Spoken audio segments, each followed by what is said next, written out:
안녕하세요. 김성순입니다. 피해 역사를 써내려갔던 마오쩌둥은요, 1976년 9월 9일 사망을 했습니다. 올해는 마오쩌둥이 사망한 지도 벌써 44년이 됩니다만 아직도 매년 그의 사망일에는 중국 전역에서 추모 행사가 열립니다. 그런데 시진핑 시대의 강경파들은요, 덩샤오핑이 애써서 일구어 놓은 개혁 개방의 열매를 따먹으면서 오히려 마오쩌둥의 개인 숭배 1인 집권을 강화해서 제2의 홍위병 시대를 열고 있습니다. 영상을 함께 보실까요?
我承诺，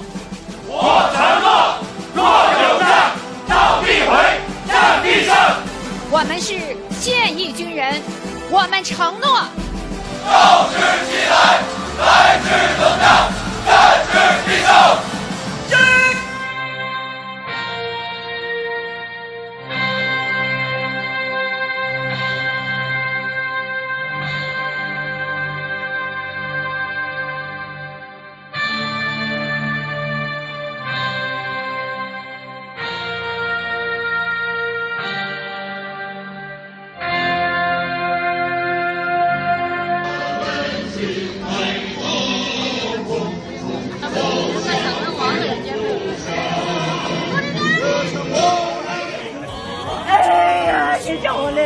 不是我放弃，哎，你这伤害的这个不是我放弃。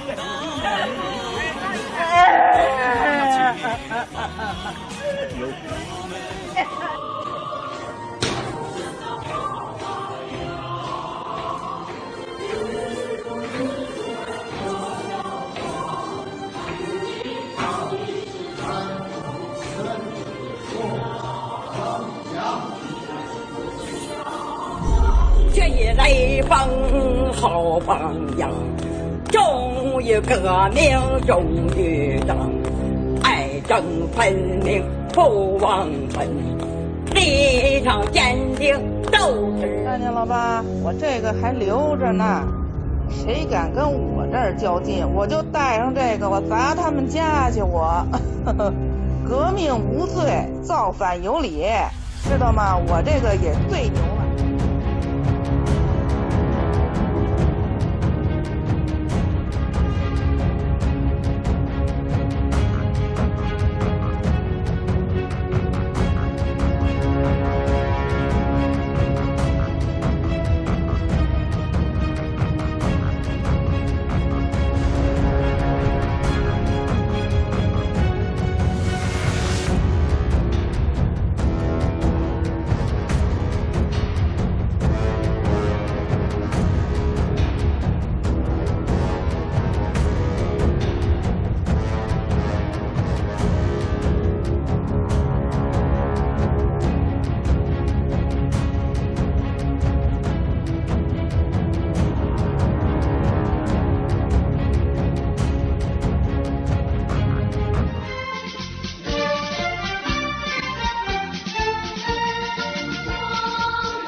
指挥就是做习主席的好战士，虎练本领，现身军营，就是做习主席的好战士。一不怕苦，二不怕死，就是做习主席的。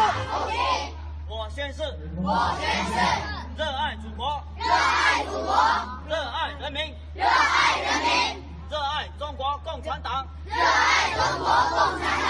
保卫祖国。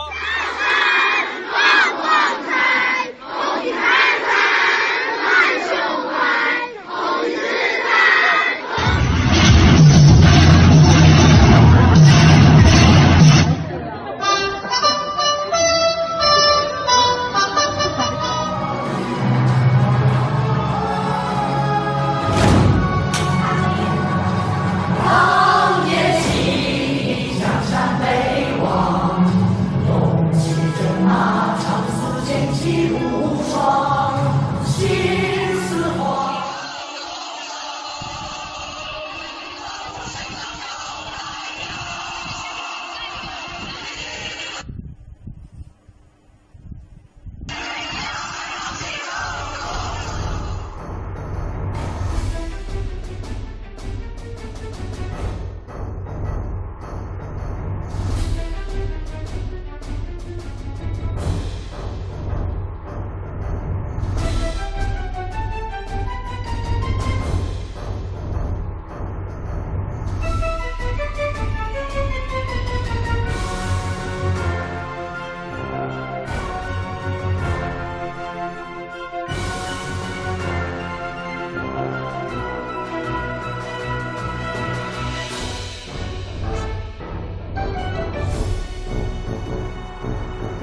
댓글 소통과 에피소드 시간입니다. 문화대혁명과 대약진 운동으로 약 6천만 명을 숙청시키거나 아사시켰던 피해 통치자가 아직도 중국 인민들의 마음에 남아있는 이유는 도대체 뭘까요? 인간의 무지와 세뇌된 영혼이 얼마나 어리석고 무능한지를 그대로 보여주는 마오쩌둥 숭배 현상은 인류의 공적이 아닐 수 없습니다.